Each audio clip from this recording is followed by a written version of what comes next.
Thank you, all of you, for joining us today. I have a few announcements to make before we begin, if that's all right with everyone.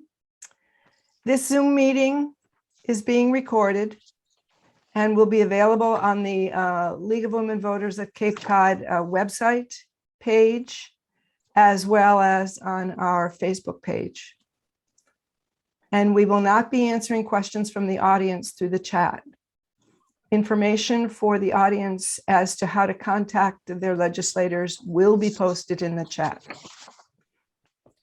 as well as the access links for the recordings to those two websites that I mentioned above. The recorded version will be shared also with high school civics teachers on the Cape through the celebration of student civic projects that the League of Women Voters has organized. I'm sorry, the League of Women Voters of Massachusetts has organized. For 101 years, the League of Women Voters has been a nonpartisan, activist, grassroots organization whose core mission is empowering voters and defending democracy. We encourage informed and active participation in government and to work to influence public policy through citizen education and advocacy. This Zoom meeting with our legislators is part of an effort to help citizens understand the ongoing legislative session and the issues being considered excuse me, by our legislators. Before I introduce the legislators with us this morning, I would just like to ask you to observe a moment of silence for all of those Ukrainians who have died fighting for democracy.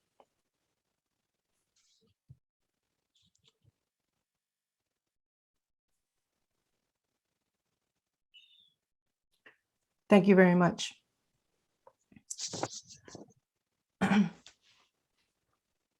Senator Julian Cyr represents the Cape and the Islands district in the Senate, where he is Assistant Majority Whip and chairs the Joint Committee on Mental Health, Substance Use, and Recovery.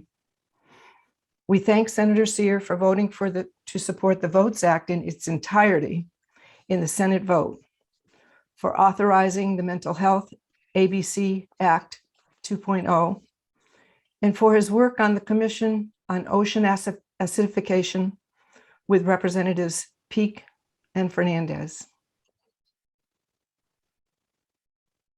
Senator Susan Moran represents the Plymouth and Barnstable district in the Senate.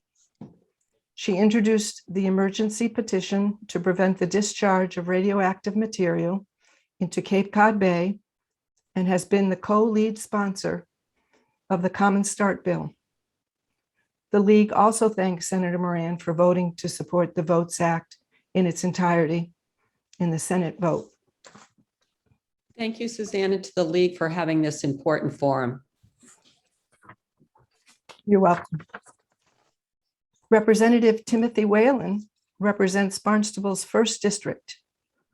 We thank Representative Whelan for supporting the emergency petition introduced by Senator Moran to prevent dumping radioactive waste into Cape Cod Bay.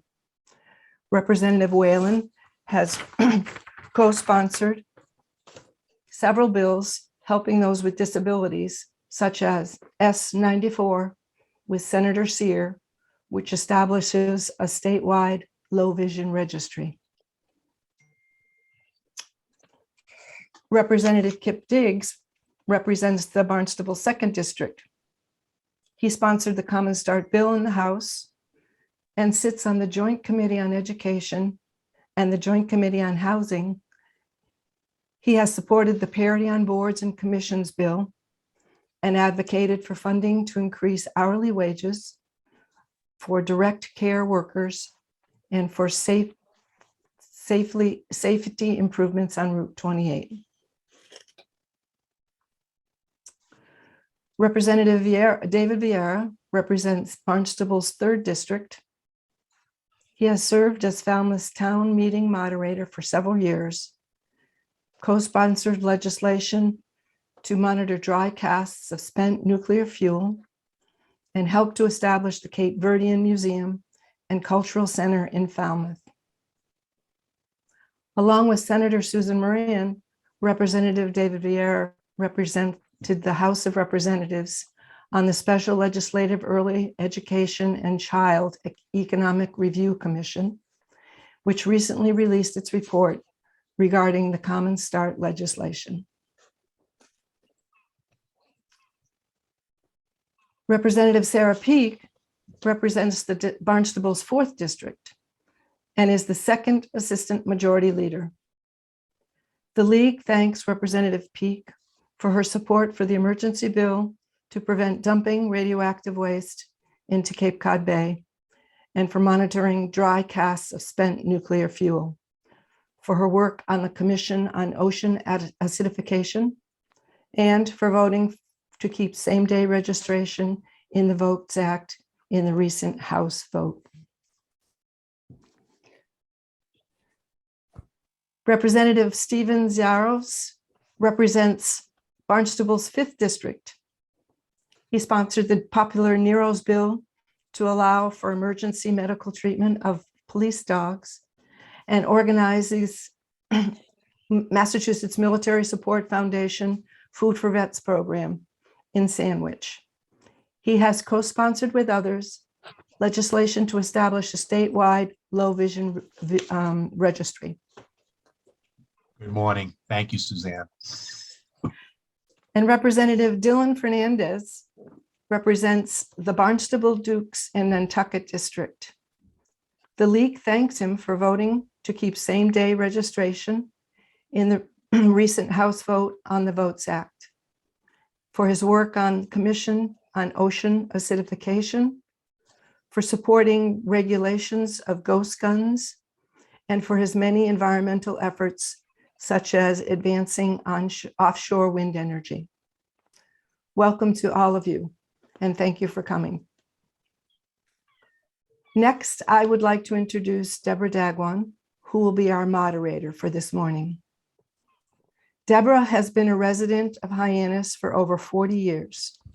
She serves currently as a board member of the Greater Hyannis Civic Association and has recently completed a 12-year term limit on the Barnstable Town Council as a representative for Precinct 8. Deborah was elected Town Council President in 2013 and was Vice Chair of the Barnstable School Committee prior to becoming a town councilor. As a career educator, she has worked in both Boston and Falmouth public schools and retired after 37 years of service. She continues to work part-time as an ad hoc professor for Springfield College, the town that I came from, and Barnstable State University. Over the years, Deborah Dagwan has been very involved in issues relating to education, civic engagement, diversity, equity, and inclusion, both on Cape and throughout the state. She has served on the committee to assess homelessness in Hyannis. She served the Town Manager Review Committee and the Barnstable Association for Recreational Shell Fishing, and a member of the Barnstable Baptist Church. More recently, she has been an active participant working exclusively with the Cape Women's Coalition, the League of Women Voters of Cape Cod, the Hyannis Open Streets, No Place for Hate, and the Cape Cod branch of the NAACP. Good morning, Deborah, and it's all yours. Thank you, Suzanne, for that nice welcome. And I would like to say thanks to all the legislators who decided to participate, had time to participate in this legislative breakfast that the League of Women Voters has been running for several years now. We have lots of questions and very little time. We would like to hear from as many legislators as possible. Please try to stay within the allotted time of 1 minute for your response. After the first legislator has answered the questions, please click the hand button on the bottom of your screen located in participation so you can add to the conversation. And please remember to delete the hand after you have spoken. We will now begin with the questions. We will ask questions in the following order. The state senators will be first to answer the questions, and they'll be followed by the representatives in districts 1 through 6. So I'll begin the first question, and we're going to ask Senator Sears to respond to that. If there's anyone else that would like to respond, please press the hand button. Thank you. First question. Time is running out for the House and Senate version of the Votes Act to be resolved in conference committee before spring elections, since the holdup seems to be disagreement over same-day registration or election day registration. Senator Sears, would you please share your thoughts on resolving the disagreement? Please feel free to share any other comments about the bill. And this is the Vote Act, Senate Bill 2554. I'm sorry, the senator wasn't able to attend today. I'm Michael from his office. I don't deal with more legislative processes, so I don't know the answers to these. I would defer to the elected legislators present. Well, thank you and welcome. Senator Moran, would you like to respond to that particular question? Yes, I would, and appreciate this opportunity, Deborah. We'll keep it to a minute as much as I can. Essentially, the idea is to make voting more accessible. In my view, the issues are primarily logistical. We want to be sure that our municipalities are well funded, that our frontline workers in that regard, the folks in our clerk's office, town clerk, administrative folks that get the voting done are properly funded, because their work continues day to day, in addition to the voting and ballot work that comes, that we all need them to do. So that's the long and the short of it. I think if we properly fund it, then the disagreements will by and large go away. Thank you. Representative Whelan, would you like to respond to that one question as well? Yeah. Yep. Thank you, Deb, very much for the opportunity, and thank you for having myself and my dear friends and colleagues to join you today. We always look forward to speaking to the League of Women Voters. So on the Votes Act, I voted in opposition to the bill because I'm concerned about the issues as it relates to the sanctity of the vote, making sure that the people that show up to vote actually are the people who are registered. Same-day registration was certainly a concern that I've had. I mean, I suppose probably the best way to look at it is this: is the Senate's going to be addressing this, the House is going to be addressing this through conference. I want to see what the finished product looks like. Certainly, we want to make sure that voting is accessible to everyone, absolutely everyone, but we also don't want to kick open the door and allow any potential for there being any sort of voter fraud or anything along those lines. So if we can if we can strike a balance here to make sure that everyone gets an opportunity to vote, and that we can ensure that that vote is in fact done correctly, then I believe that you would have 100% support in both the House and Senate. Thank you. Thank you, Senator. Representative Whelan. Representative Diggs, would you like to respond to that particular question about the Votes Act? Good morning. Thank you for having me. I'm excited to be here with my colleagues and everyone, and thank you for the League of Women Voters. So I voted basically that we had record turnout last year. Well, sorry, 2 years ago. And I was being able to be elected for the first time. And honestly, I think that being able to vote 14 days before before you vote, earlier voting, mail-in voting, I think is the way to go. We have from now until 14 days before you can vote to register. But I don't believe that we have to have register and voting on the same day.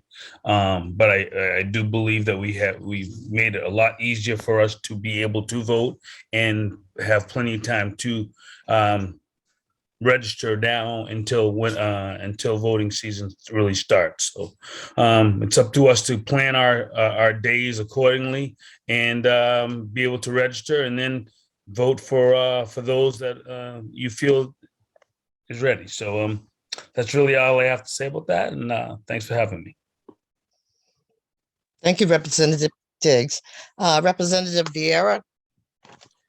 Or for any of you that saw the news this morning, the allergies are really bad in the Northeast, they're saying, and so I'm losing my voice, but I'll do my best here. In the spirit of bipartisanship, I agree with Representative Diggs here that there are a lot of good things in the bill, although I did vote against it because of the logistical concern expressed to me by poll workers and clerks relative to the same-day voter registration piece. And so while access is key, I think same-day starting from scratch is really the hang up for me on this bill. And I would say that the best way to get it through the House and the Senate is to remove the provision completely, and then we can vote for the rest of the bill. Thank you. Representative Peake. I seem to have a frog in my throat as well. David, you must be sending it up to me from Falmouth. Good morning, everybody, and Morning. thank you so much for having us. I'm going to take a minute for the people who are in the audience, the participants, to explain what the difference is between same-day registration and election day registration, because these are two phrases that are being thrown about as though they are interchangeable, and they are absolutely not interchangeable. Same-day voter registration would mean that during the entire period of early voting, either leading up to the state primary or leading up to the November election, if we were to support same-day voter registration, anybody could come in on any of those days to their town clerk and register to vote. And the feedback that we heard loud and clear from the Town Clerks Association, and ultimately where they landed, was to support something similar, but in a way very different, and that is election day registration. And that means you can register to vote if you are unregistered, or, as I have had constituents tell me, and this is the reason I supported it, they thought they were registered to vote, they registered through the Registry of Motor Vehicles, and then when they showed up at the polling place 4 years ago, lo and behold, they weren't on the rolls. If we had election day registration, they would not have been disenfranchised. So what election day registration is on what we all think of as the traditional election day, that Tuesday when we all go and vote. If you are unregistered or you find for some reason you're not on the rolls, you would be allowed to register, fill out a provisional ballot, and then once your identity, your registration, all of that, your citizenship, all of that is verified, only then would your provisional ballot be counted. And I did vote for that. So the Senate is at a place of same-day registration, so the much broader thing. And what we heard from the clerks is we're processing mail-in ballots. We are processing people who are showing up in person to pull a no-excuse early voting ballot.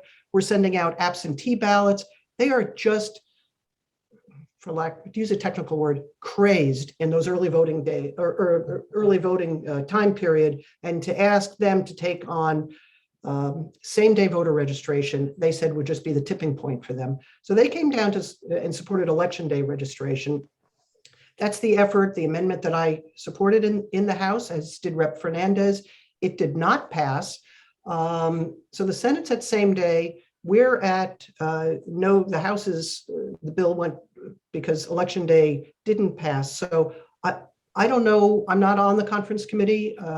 None of us are party to their negotiations, but where I hope we land is on the narrower, more tailored election day registration. And that will be the final bill that comes to the floor. I will tell you, regardless of whether that's in there or not, I'm going to vote for the bill that comes out of the conference committee, because as my colleagues on both sides of the aisle have said, there's a ton of really good stuff in there with or without election day registration. Thank you. Sorry. Thank you, Representative Peake, and thank you for those definitions to distinguish between the two. Representative Xiarhos? Yes, would you like thank to- you. Thank you, Councilor Dagwan. I knew you would retire and keep going and keep serving, and it's great to see you. I want to say, first of all, the moment of silence that we took is very important, you know, and it ties in kind of what we're talking about, democracy and the freedom to vote. So for me, we want as many people to take advantage of their right to vote. So the more that can vote, the better. It worked last time. We do have questions on the integrity of, you know, who's voting. And I think really a combination of every one of my colleagues that have already spoken. We need to make sure we have the proper staffing because we heard a lot from the town clerks, how it can be overwhelming. But I think we can work it out. That's what conference committees are for. So the more voting, the more people choosing to vote, exercising their, you know, freedom to vote, the better. We just want to make sure it's done right. And we want to make sure that the towns have the funding and the staff to do it right. So they don't get crazed, as Rep. Peake said, because it really is a lot to handle, but I support it. We just want it to be done as best as possible. Thank you. Thank you. Representative Fernandes? Morning. Yeah, so I supported the legislation. I also supported the Election Day amendment. A lot's been said about the bill already. I'll just also add there's provisions in there to increase accessibility to people who are incarcerated, to increase their accessibility to the ballot. There's also provisions in there to ensure that all voter information is covered in every language spoken in the Commonwealth. And, you know, when it comes to Election Day versus same day, you know, as Representative Peake said, Election Day is just that one day. There are 19 other states in the country, along with DC, that do this. We're a pretty bright, well-run state in Massachusetts. I don't see any reason why we couldn't figure this out ourselves. And from my perspective, you know, there's nothing more fundamental to this role as a state representative and as an elected official to break down barriers to access to the ballot for people, and especially people who have been historically disenfranchised. And so anytime we can improve accessibility, it helps more people vote and be a part of the process. I think that's a good thing. Thank you all for your response to that first question.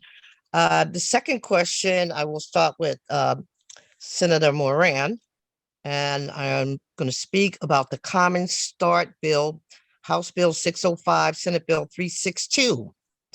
This bill, known as the Common Start Bill, offers a financial framework and bedrock funding that will make early childhood education affordable while also supporting high quality care standards. Overall, the League of Women Voters believe that this bill will be a win-win for families, children, providers, and educators. Would you please share your position on this bill and why you support or oppose its passage? How will the Common Start Bill be financed if no federal funding comes to this Commonwealth? So thank you very much for the question. As you mentioned, I am co-sponsoring the bill. It is a public health bill. It is a jobs, economic development bill. It's a bill that supports women and the long historical work that has been done for women to be equal in pay and in employment. And the way it does it is this, just a couple of staggering numbers. The average annual cost for infant care in Massachusetts is more than $20,000 a year. For a 4-year-old, it's over $15,000. So families are spending for childcare as much as their rent or mortgage, and in fact, even more. And that really has the effect of paralyzing families in terms of being able to have choices and to have healthy futures for their children. Based on the Early Education Economic Review Commission that Rep. Vieira and I participated in, the several areas of reform that have been identified are program stabilization, family affordability, workforce pipeline, and system infrastructure and local partnership. So long story short, what's going to happen as the bill is on extension is from the report that the committee generated, which included many advocates, there will be some fine tuning on the actual costs and looking at childcare in an entirely new way that other states view it. So we really are sure that we spend money where it should be spent. And this is the bedrock of our family's financial health moving forward. So thank you so much for the question, for the league's support. Thank you, Senator Moran, for being a co-lead on this bill. I'm going to ask that, to remind everybody that we like you to keep your response to 1 minute. We have a lot of questions we want to get in. So Representative Whelan, would you like to respond to the Common Start bill? Yes, Deb, absolutely I would. And thank you again for the question. I support the Common Start bill. And first off, before I discuss it, I just want to give a lot of credit to Dr. Sandy Feynman Silva and the Common Start Coalition here in Cape Cod for their advocacy on this. I remember I met with them for a Zoom meeting back in April, and it was very enlightening. I have a little bit of a personal reason behind this too, because when I met my wife and we got married at the young age of 22, she spent her first few years working as a director of a private daycare. And we were able to have our children paid for by the owners of the daycare. But we saw the expense even back then, and this is in early 1990s, the expense that other families were incurring, and it's only gotten worse since. We know too right now that here on Cape Cod, we have a critical lack of childcare, and also that the childcare staff are woefully underpaid. This is, I believe it's almost like a human rights issue that we have going on here for the youngest among us. And I really look forward to us taking up this bill and supporting this. And I think just in closing, one of the areas that I think that we can make our greatest investment in our future going forward, and this is proven, the data proves it time and time again, is in early childhood education. That's where we can really, really make an impact. And that's where I look forward to us being a part of that impact by passing this bill. Thank you. Thank you. Representative Diggs, can we hear your views? Thank you. Yes, Dr. Sandy Feynman Silva and Aaron Andrews. This is one of the first things I was really jumped on before I was elected. Was Senator Moran. This is huge. This is a Cape Cod thing, honestly. That my oldest daughter is 37 years old, and to be honest with you, thank God that she was able to go to early pre-education, because she's a chemical engineer. I mean, a chemical engineer, I have to punch myself knowing that I have a daughter that's a chemical engineer, but it's also because she had the foundation when she was younger that she was able to grow and be able to be whatever she wanted to be. And all of my children were able to do the same thing. So to give our children a great opportunity, a foundation, so that they can be whatever they want to aspire to be, is the way to go. So I think Common Start is just definitely a win-win situation. Thanks. Thank you, Representative Diggs. Representative Vieira, Common Start bill. Sure. So as you had mentioned, I served with Senator Moran on the commission. I also served on the commission in 2013 and campaigned in 2010 on early education and care when it wasn't getting a lot of FaceTime on Beacon Hill. And then after about 4 years, we heard it in the governor's speech. We heard it in the Speaker of the House's speech about how important it was, but we didn't really make moves. Now we hear the president and Congress talking about it, and we have groups like Common Start who are out there doing this. So I'm supportive of the recommendations of the commission. I think the details are where we have to work. I think we have to make immediate investments during this budget session. We have over $1 billion revenue ahead of projections right now. And so we need to begin to make the investments while we look at the structural long-term changes to stabilize the workforce. But also, if we're ever going to achieve closing the achievement gap, we have got to invest in early education and care so that when children enter kindergarten, they are ready to learn and they have already learned. I keep trying to dispel the myth that this is not daycare. This is early education and care. It's important for the workforce. It's important for women and those that have traditionally been disadvantaged to be able to have the support so that they can enter the workforce and they can lift their families up. And we need to do that by supporting early education and care. Thank you for that insight. Representative Peake. Well said, Rep. Vieira. Absolutely spot on. And I want to take a minute to thank my Senate colleague, Senator Moran, who is really a leader in this area. And, you know, there are people who are lead sponsors on bills, and then there are people who really lead in their sponsorship of bills. And Sue is really leading in her sponsorship of this bill and making it happen. So thank you so much. You know, this is an issue, as David pointed out, that of course, this isn't new, but it's finally getting national attention, state attention, and local attention. In my district, I have several communities. Probably Wellfleet was the first and Provincetown the second. I think Chatham is putting the idea on their town meeting warrant this coming spring, where out of their local budgets, they are funding, not daycare, early education and care for the children in their communities. So we're seeing this at all levels of government, from President Biden down to local select boards, the importance of this. It's great that the local communities are doing this, and it's a good fill the gap, but it is not the final answer. I think the final answer is with the Common Start legislation, which I wholeheartedly support. I'm hoping that those thorny details can be worked out so it's something that we can take up before the 31st of July of this year. If not, I know that often with complex bills that are new files or relatively new files, it involves refiling them. And certainly if it's refiled, I will be a co-sponsor of this legislation and work with my House and Senate colleagues to get it over the goal line in the next session. So Thank you. Thank you. Thank you. Representative Xiarhos. Thank you, ma'am. Amen. Well said by everybody on the team so far.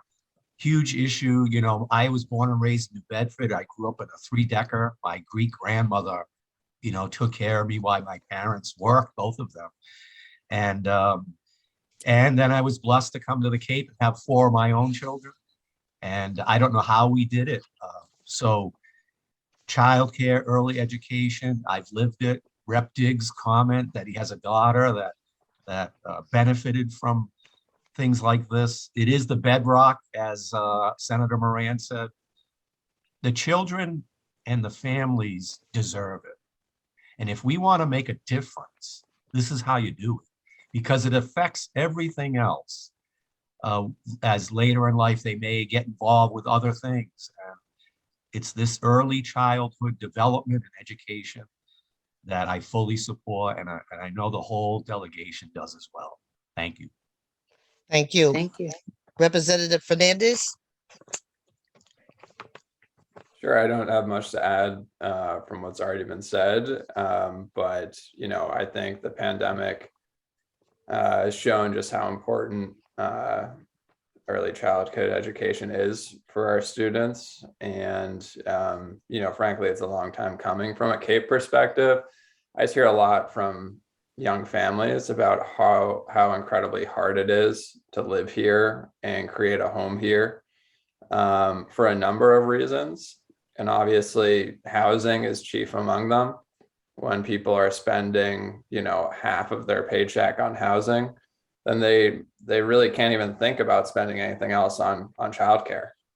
And so what often happens is one of the family members has to stay home instead of working.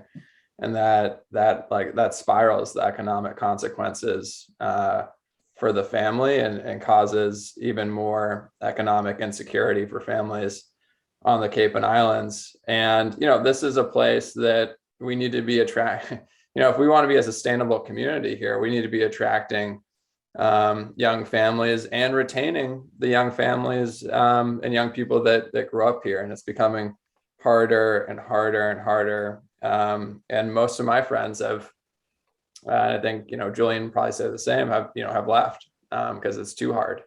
So this is a big part of that. Obviously, it's a great statewide piece, but just thinking about the Cape and Islands, this would be huge for us if we got it done. Thank you. Okay, thank you all for your response on that question. Question 3, and again, I'm going to remind everyone to stay with the 1 minute limit because we have a couple more questions we'd like to get in. Parity on board and commissions, House Bill 3157, Senate Bill 2077. This bill proposed that the composition of each appointed public board and commission shall reflect the gender, racial, and ethnic diversity of the general public of the Commonwealth. It is also calls for a focused effort to appoint women of color to public boards and commissions, but without replacing those already seated. The question is, what are your thoughts about the need for more diversity representation on public boards and commissions, and on the need for a focused effort to achieve proportional representation of these groups? And again, Senator Moran. Thank you. 1 minute, please. It's one lens that people use every day to view the world. It is hugely important. Right now, Senate 2077 is reported out favorably from state administration and regulatory oversight, and it's now before Senate Ways and Means. These bills are so important. And just a parallel, Rep. Joan Machino has a bill to fund childcare for women who are campaigning. So we need to be mentors to younger women, use our experience, women here on this panel to sort of pay it forward and to support all of these initiatives. Thank you. Thank you. Representative Whelan. Yes, thank you, Deb. I fully support the concept of this, of ensuring that we do see that equal representation in every public board. We should be trying to make our government mirror the people that it serves as much as humanly possible. The devil in this is going to be in the details. And I just want to see, because I know it was reported, the House version of the bill was reported out favorably from committee as well. So I look forward to debating this on the floor of the House. Like I said, if it remains in its current form, I believe it would have certainly have my support. But again, like I said, one of the things that does happen up on Beacon Hill, believe it or not, I know everybody's going to be shocked as we go forward with something with the best of intentions, and there may be something included in there that ends up marching in the wrong direction. So I look forward to the debate on this. And again, like I said, in concept, it has my 100% full support. But again, I just want to see the drill down details and make sure that what we put forward is absolutely correct and doesn't end up hurting rather than helping what we're trying to accomplish. Thank you. Representative Diggs. I'm on H3157. I am in support to see people like everyone, like I said, mirroring back to everyone so that we're all working together as one. I mean, I think we all want to be a unit and we all want the best for each of us. And I think showing everybody that's on boards and all that we can look, hey, she looks like me, or he, what, yes. So to me, it's a no-brainer. So thank you. Thank you, Representative Vieira. Sure. So I definitely support the concept moving forward. One of the things that I'd like to see as we actually bring these to the floor is to actually look at how do we enhance our ability to recruit candidates, right? So a position opens, we have a requirement that we want to try to balance it. but we need to really invest and have some type of an advisory council, an outreach group that really knows where to go to recruit the right candidates with the right background and to be able to balance these boards. I think here on Cape of like Amplify POC and what they're doing in the business community, right? You know, I'm a member of CLI, a former director. CLI is now doing sessions with Amplify POC. So, you know, we've got this synergy that I think that if this bill moves forward, we need to figure out how do we do that. You know, I come from a town that had a federal court order because we had no minority educators in our high school and very few in our school system a number of years ago. We still have very few in Falmouth, but we have more than we did, right? But the key there is we need the active recruitment like John Reed does with the Educator Association to try to get those candidates to apply, to know about the openings. So I'm supportive of this effort and want to move forward and make sure that we actually do the heavy work, which is making sure that we recruit the good candidates for these positions. Thank you. Representative Peaks, would you like to? Peake, yes, sure, absolutely. I support this bill. I think that any of the women who are on the call and any BIPOC people who are on this call, how many times have we sat in a meeting, been part of a group, been part of a committee, whatever it might be, and you look around and you say, holy cow, I am the only woman who is here, or I am the only person of color who is here. And I'm so grateful that we have Rep. Kip Diggs as part of the Cape delegation now, diversifying our delegation, and that my sister in service, Senator Susan Moran, was elected, because for way too many years, it was Sarah and the boys. And I love my legislative brothers, but it came to the point where I remember there was a time we met with the fire chiefs, all male, and with the Cape delegation, which at that time, aside from me, was all male, we took innocently a group shot. And Randy Hunt said later he had to take the photo down. He got so much blowback from the public. Where are the women in this photo? Because I was the only woman who was there.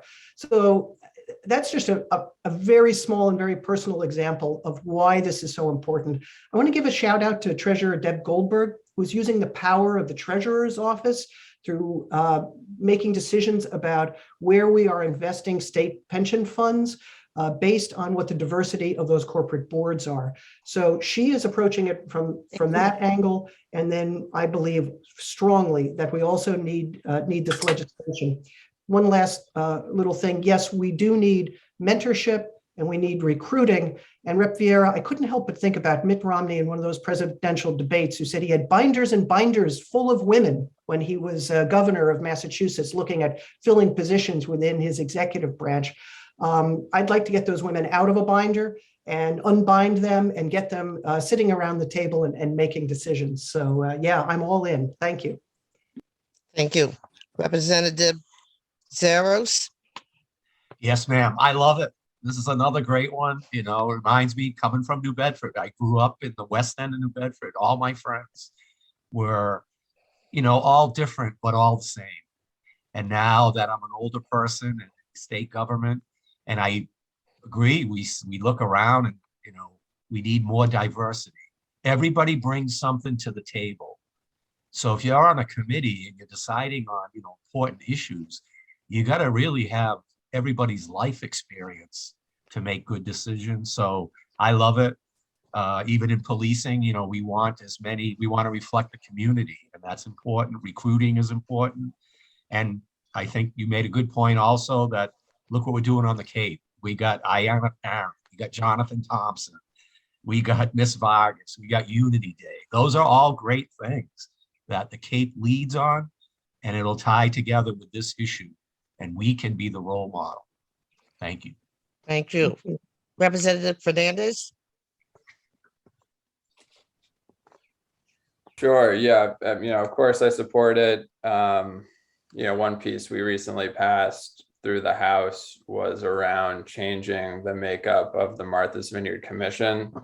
It's a 21-member commission for the Vineyard. Representatives from 6 towns are on there.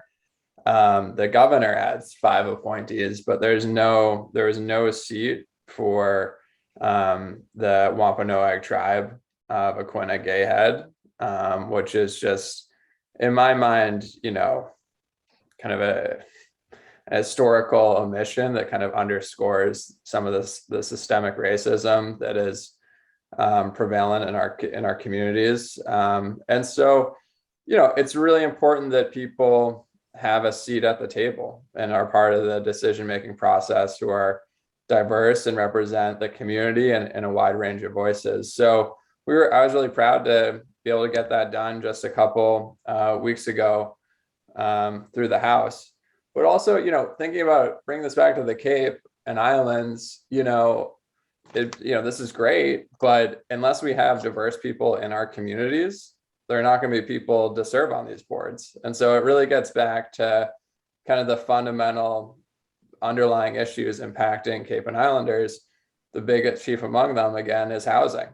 If people can't live here that look that are diverse, that look like the regular population, that aren't just predominantly white, very rich people from out of state, then we're not going to have diverse people to fill up these boards, because they won't be able to live here. And we see that grow more and more over time. Thank you. We'll probably have a chance to do one more question, but I did want to respond to the last statement, last question.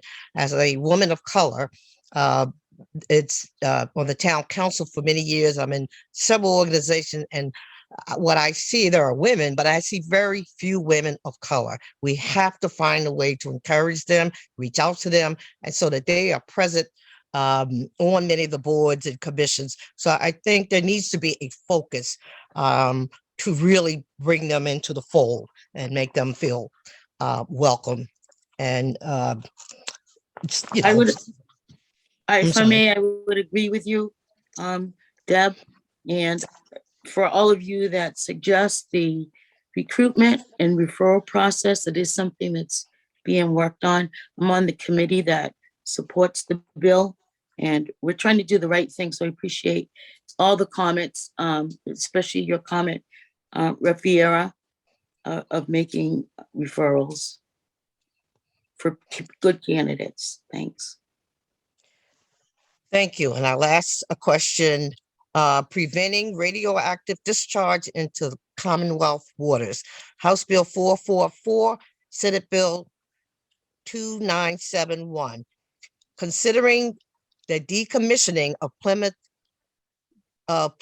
Pilgrim plant and Holtec's promise to hold off on dumping radioactive waste into Cape Cod Bay for this year, do you support the emergency bill to prohibit any such radioactive discharge into Massachusetts waters in the future years or in future years?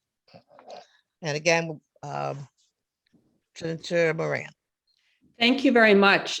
So in addition to filing Senate 2971, I had had conversations not only with the federal delegation, but in particular, Senator Xiarhos and Leader Peake, with respect to concerns about any radioactive material being dumped into Cape Cod Bay, and the fact that both sides of the canal needed to be involved in the process. So I convened the DEP, the Attorney General's office, federal delegation, and started a process of legislative review of not only the permitting, but the memorandum of understanding that resolved the earlier litigation regarding Holtec, and to be sure that the process follows the letter of the law and that it is transparent, that the public knows about it.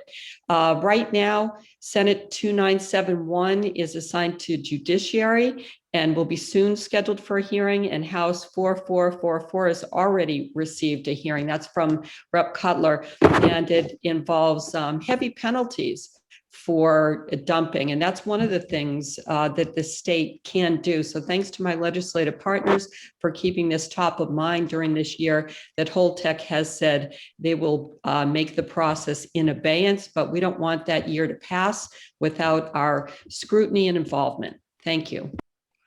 Thank you. All right, we have 3 minutes left. The next responders, could you stay within the 1 minute limit? Representative Whelan, would you like to respond to that?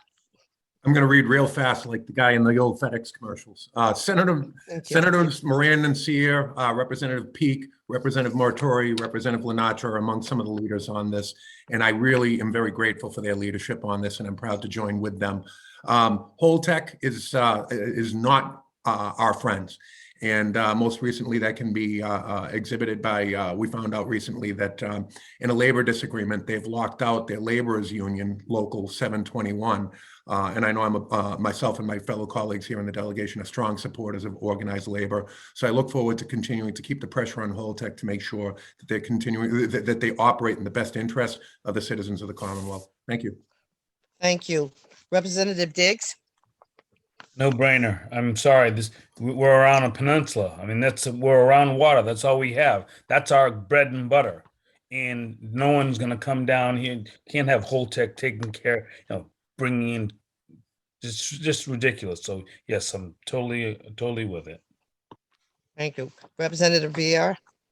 So again, I want to thank Senator Moran for pulling the team together. We've had Zoom meetings with federal and state officials. I support the concept. I think we do have some legal issues to look at as to what we can prohibit under state law relative to federal law. But I think the real key for us is to be vigilant, because right now the current permit and licensure does not allow for the dumping. And if Holtec actually applies to make that change, we need to exert all influence that we have, the residents and the elected officials, to prohibit any changes in the permit which they have. They will have federal fines and maybe even criminal cases if they violate the license they have now. So, and the lockout is absolutely ridiculous. These folks have worked their lives for decades to make sure that that plant operated safely, and now they stand in front of the locked gate each day. Holtec is not our friend. Thank you. Representative Peake? Yes, ditto to what all of my colleagues have said. I mean, we stand shoulder to shoulder on this issue. And we stand shoulder to shoulder, not only as a Cape delegation, but with our colleagues from the Plymouth County delegation as well. And some of them were named previously. I'm a co-sponsor of both the House and the Senate bill. As Representative Vieira said, I think they need, in particular, the House bill, which was first to get filed, which was good to get it into the hopper. Senator Moran took and modified that and shored it up significantly. So perhaps that's the vehicle we're going to be looking to as we move forward. The Cape delegation had the opportunity to meet with officials from state DEP and the state attorney general's office. Senator Moran pulled this meeting together and a number of us attended. And that's where the issue that Rep. Vieira brought up came up, that they would need a change in licensure to do this dumping. And one thing, and I know Diane Turco's listening in on this call, one thing that I found encouraging from that phone call, while the state does not have regulatory authority over the dumping, believe it or not, of radioactive materials, that water, that slurry, for lack of a better word, that they are looking to dump has all kinds of other pollutants in it that DEP does have oversight over. So while they may not be able to say we prohibit the dumping of radioactive materials, state DEP is in a position to roll up their sleeves and be very, very involved in this review and be in a position to say, compound X is something we have purview over, and we are going to tell you that is prohibited. So it's not as though, yes, DEP will enforce their regs, Diane. I see your comment there. I was so encouraged by the preparedness and the strength and the fortitude that was expressed by these state agencies that we met with. And I think we as legislators will certainly do our best to stand by them and support them in whatever way they need. Thank you. Thank you, Representative Peake. I'd like to get Representative Xiarhos and then Representative Fernandes to answer the same question. Yes, thank you, Counselor. Real quick. Yes, we're all on the same page. This is not going to happen. We cannot let it happen. I represent Plymouth as well, out of Plymouth. So I've actually been out there, spent 4 hours walking all around. So this can now happen, can never happen, and it won't with all of us sticking together. But also remember, all the radioactive rods are all stored in containers at that site right now. So that's another issue to be very aware of. They're dismantling the plant. Everything is being stored in these giant cement containers. There's no place to bring the items now. And in the meantime, it's all there on the site. And we have to make sure they're watching that and they're securing that. And so that's another part of this saga. Thank you. Thank you. And Representative Fernandes. Yes. With everyone else. I'm sorry.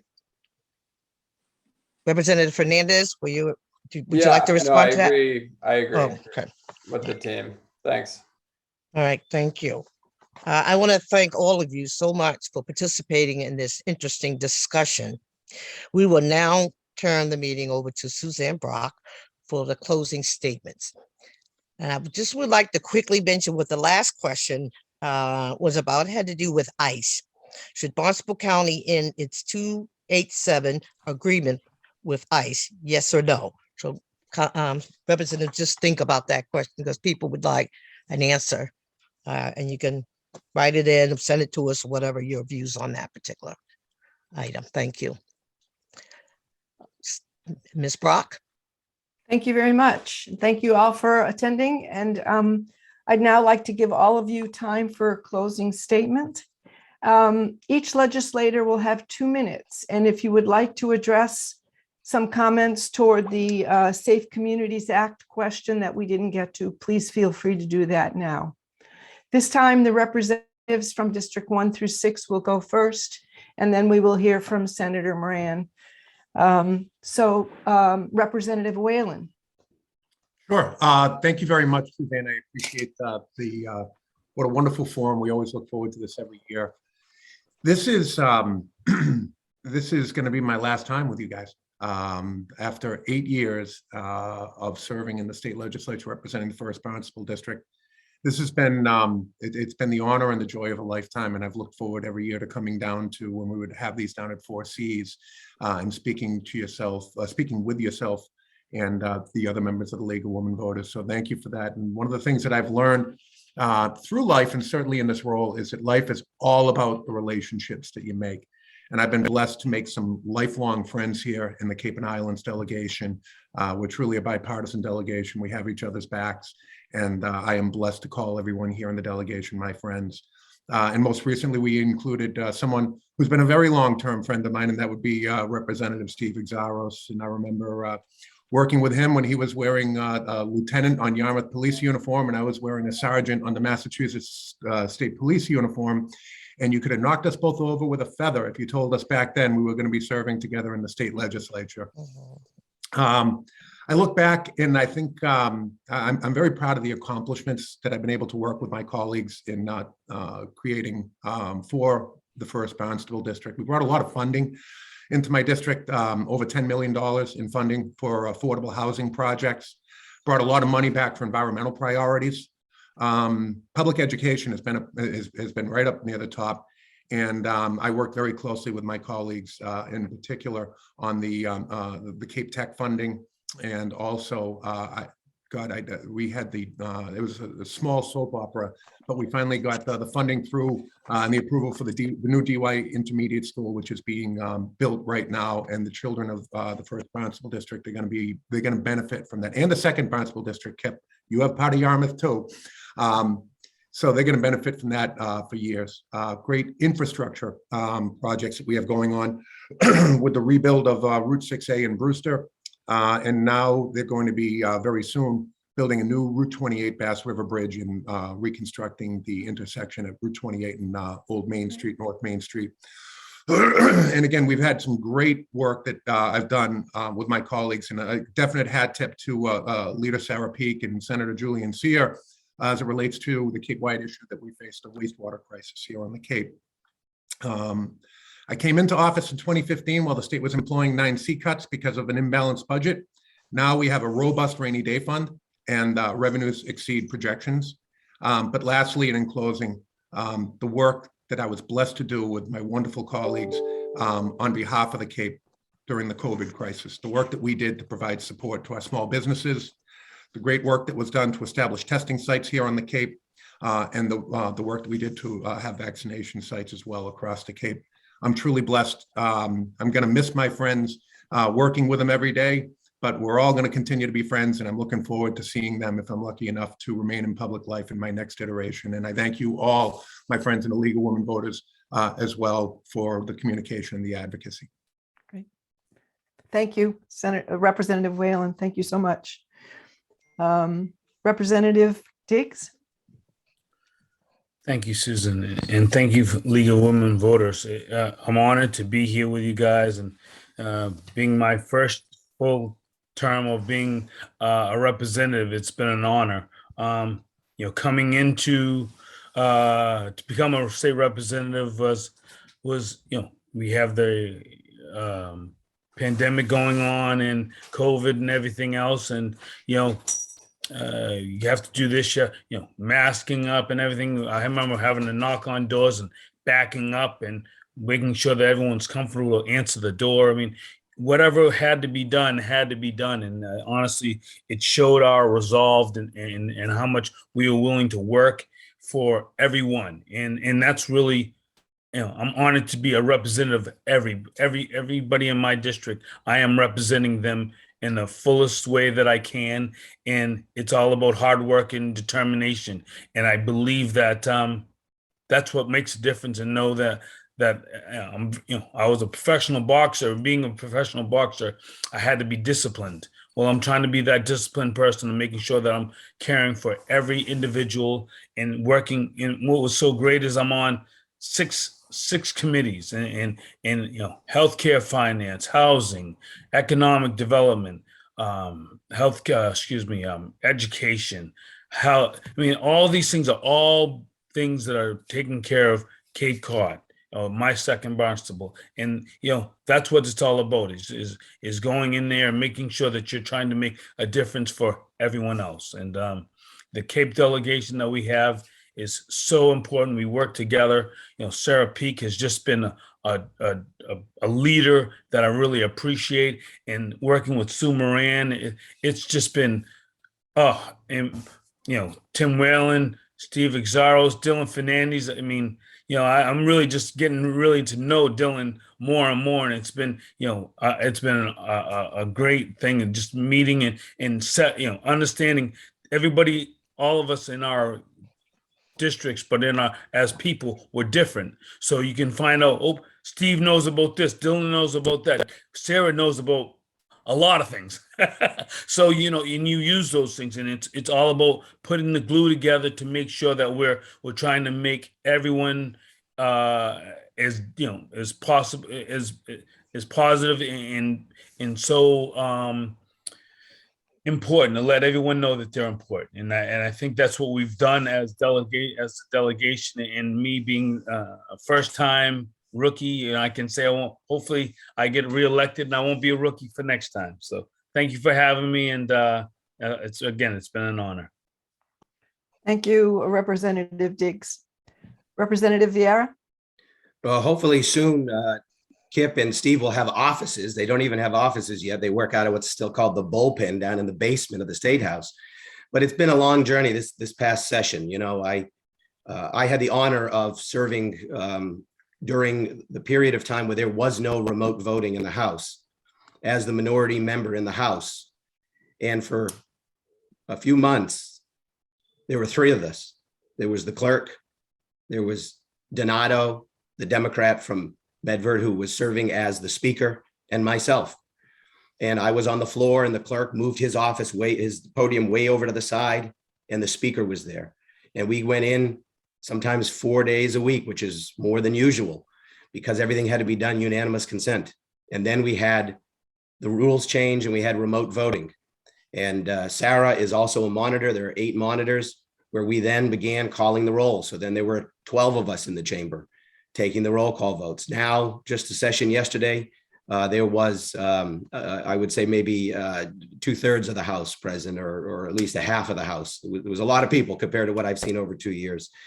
But I just want to mention, I got a call the other day from somebody that said, I want to know what you're doing as the Republican state representative. And I called her back and said, I think you're mistaken. I am the 3rd Barnstable District state representative, and I am a Republican. And she said, what's the difference? I said, the difference is I have 43,000 constituents, all of which need to have access to their state government, all which need to have advocates when they run up against bureaucracy. And I'm there for the 43,000. And I happen to be a Republican, born on February 12th, Abraham Lincoln's birthday, by the way, but that's an aside. And then a friend comes over one day, a Cape Verdean friend, to teach me how to make cachupa, one of my favorite Cape Verdean dishes. And she says, you ever hear of Kip Diggs?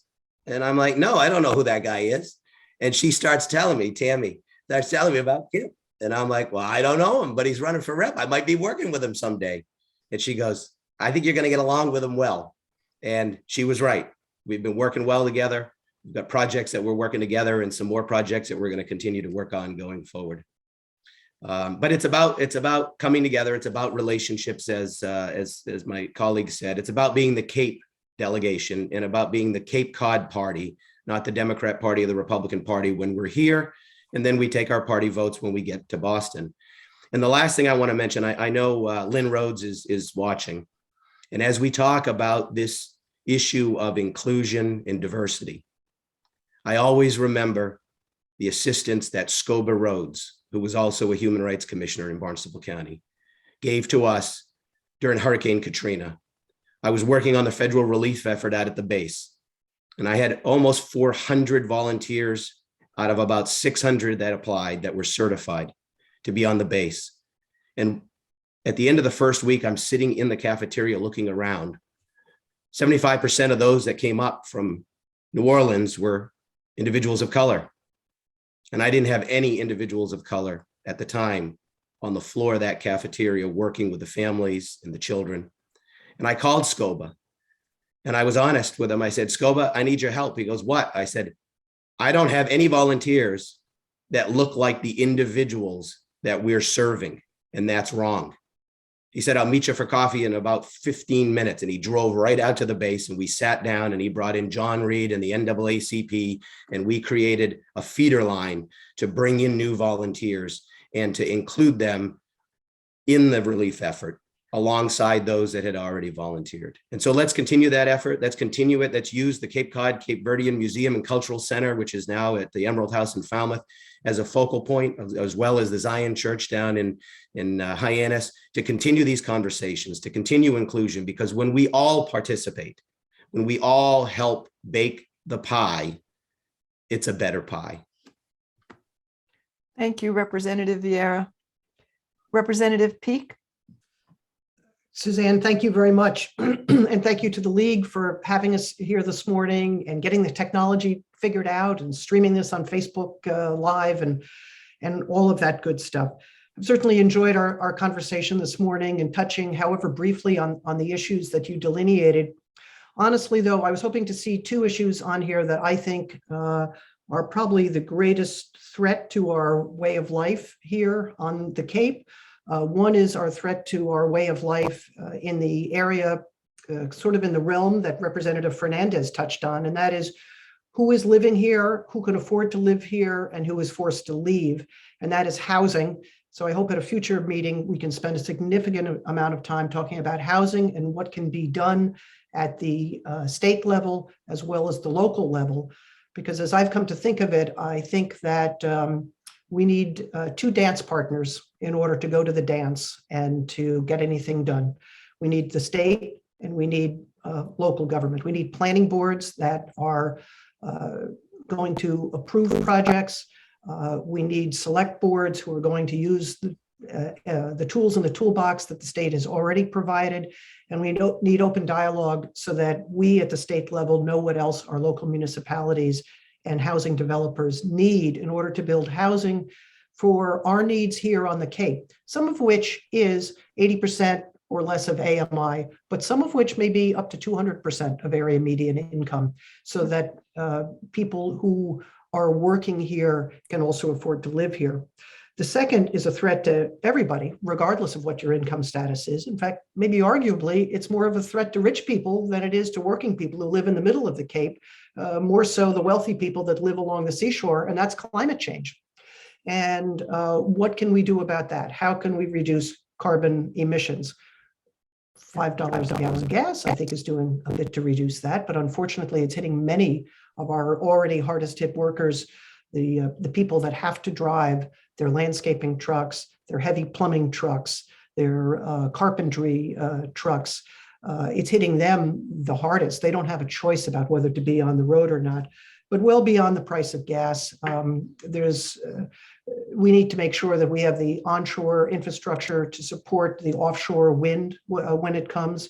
If Vineyard Wind were to go online today, we would literally have a meltdown in our electrical grid with all of that additional energy that's coming onshore. So we need to get serious about what we are doing to arrest and slow climate change. And there are steps that are available to us. I'm the lead on a bill. We're not going to get the whole thing over the goal line, but I hope to get a real and a serious study commission put together, because it's a complex bill, and we really need a small group of people from diverse backgrounds to come together and sharpen our pencils to see how that bill may need to be amended and what the financial consequences are. So there's more to come on that. So we've done a lot of good work in that area, but there's certainly challenges ahead. And I look forward to working with the colleagues on this call today, as well as with my colleagues from across the Commonwealth on both of those issues, but in particular with the housing issue. If we don't get serious about that, I don't know how many of us are going to be on these calls in future years, quite honestly. So thank you again to the League for all of your great work and your advocacy. Thank you very much, Representative Peake. Representative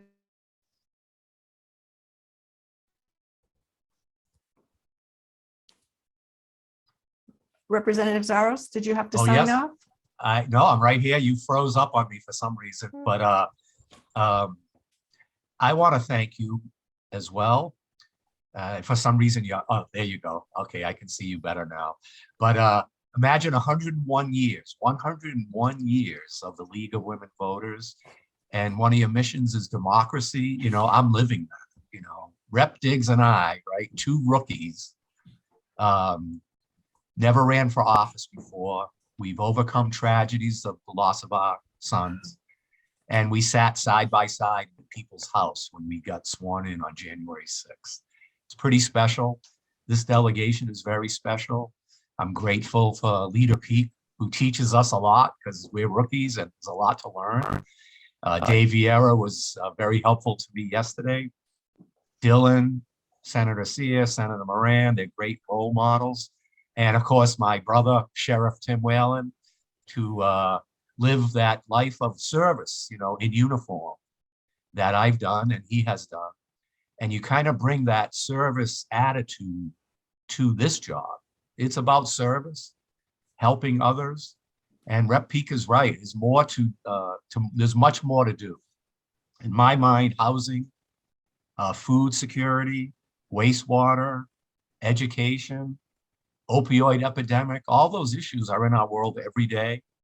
And it's our job as elected officials to get things done. And I would ask the League of Women Voters to also look at the dangerousness bill.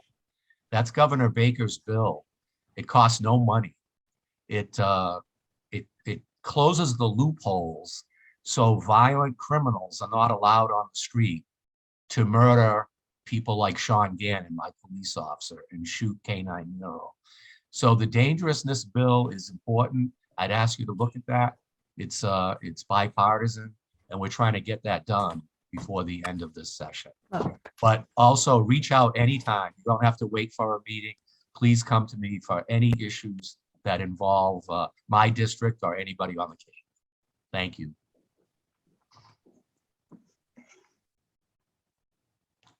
Thank you very much, Representative Xiarhos.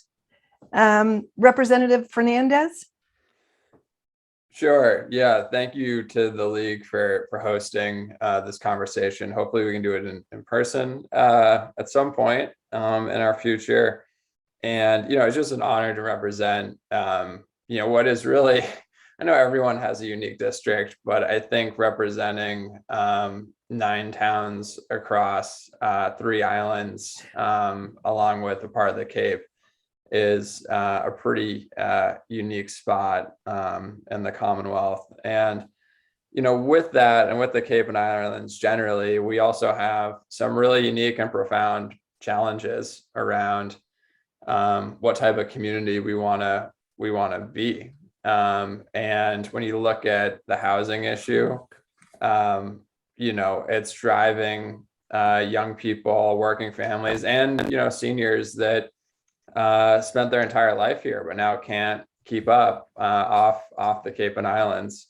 We have an existential threat in our climate crisis, where a whole host of places on the Cape and Islands that we love and grew up with are just going to be gone. Certainly within my lifetime, the very large portions of the Cape and Islands are just not going to exist. And how do we plan for that? How do we, responsibly go about preparing for it? And there's a whole host of issues that were mentioned and also not mentioned today that are deeply impacting us. Of course, the issue of childcare, which Sue and others have been such leaders on, are just a huge deal for the Cape and Islands, but also issues around the opioid epidemic that is, that kind of became a quiet epidemic during COVID. Still a profound issue here, and one where I've lost a lot of people I went to school with. It's deeply impacting a generation of Cape and Islanders. And then the other piece that we didn't mention is around internet access. This is something that we've been talking a lot about in Falmouth with David and Sue, and connecting local businesses to the Open Cape Network. And I know it's a priority, the whole delegation. But that's another issue here is, okay, how do we have everything is connected? Working from home is going to be is the future. It's actually the current, and it's not going to go away. And so how do we ensure the Cape and Islands economic viability if we don't have competitive internet access? These are things that we really need to be thinking about. And it's certainly something the Cape delegation is thinking about and cares deeply about. And then for the league and the people watching, what type of community do we want to be? A lot of these decisions are made on the local level. And frankly, the state's done a lot on these issues, and local towns really need to step up. And we've seen a big disparity on what towns are doing. Some towns are doing a great job on issues of housing and childcare and the like. Others are not doing anything at all. And so that comes to the local people to get involved, and it comes to the league to try and organize that involvement. And we're here to help with that as well. So I'll end there, but I just want to thank you guys for keeping that involvement alive, and we'll definitely push for more action on the local level as well. Thank you so much, Representative Fernandes. Senator Moran. Thank you, Suzanne. You asked quickly for a Safe Communities Act position. I am a sponsor. I'll just make that comment. And 2 other things. One is I really couldn't be more proud of Rep. Whelan and his service. I remember not only was he welcoming to me when I came upon the delegation, along with, of course, Rep. Peake and others, but he has a history of standing up for this delegation and making it stronger. So that was my first view of coming onto the Cape delegation, and I really wanted to mention that in this forum.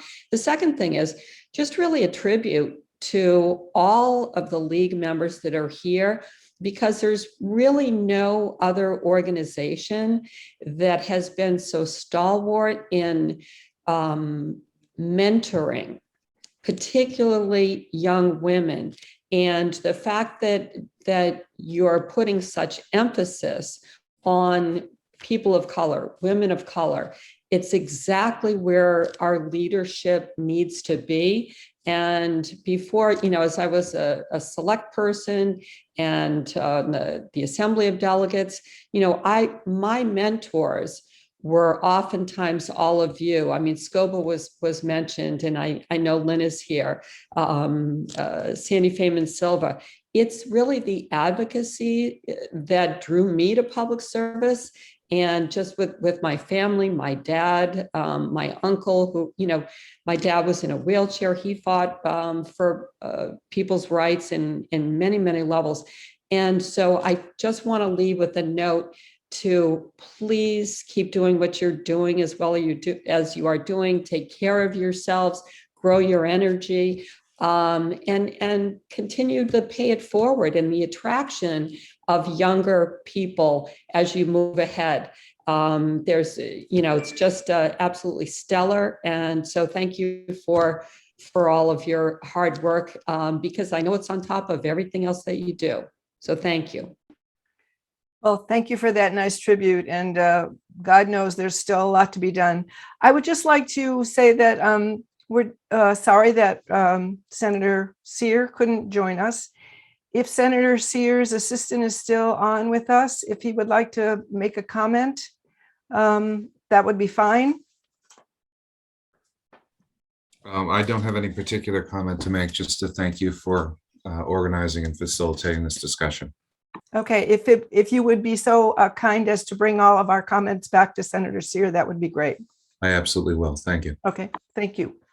And if I may, Suzanne, I just want to thank Senator Sear in particular, not only for welcoming me, but for leading the Cape through the COVID crisis so admirably and really bringing all our forces together, not only the people and keeping first responders ahead, but getting those resources, vaccines and otherwise. So I just wanted to lift that piece up.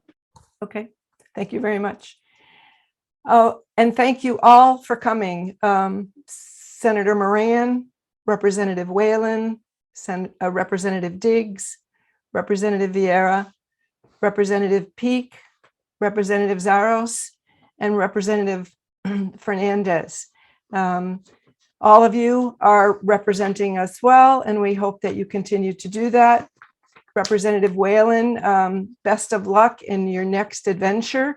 And thank you so much for your support during the years that you served in Boston with us. I would also like to give a special thanks to our league guru, Richard Utt, who takes care of all of our technology issues and for running this Zoom meeting. Another special thank you goes out to Deborah Dagwan for acting as moderator, and to Jean Morrison for acting as our timekeeper. Thank you to Karen Mazza for giving us access to the high school civics teachers on Cape Cod. She's been very active in that role. And finally, a great appreciation is given to a league member, Carol Young-Kleinfeld, who was instrumental in creating the questions and researching the information on the legislators, as well as to Renata Sands and the whole legislative committee for all the work to put this event together and all of their ongoing legislative work. So thank you once again to all of you and to all of those who are participating as in the audience. If you have any additional questions that you would like to direct to your legislators, those addresses will be in the chat. Take care now. Thank you. Thank you. Great job. Great job. Stay safe. Okay. Thank you so much.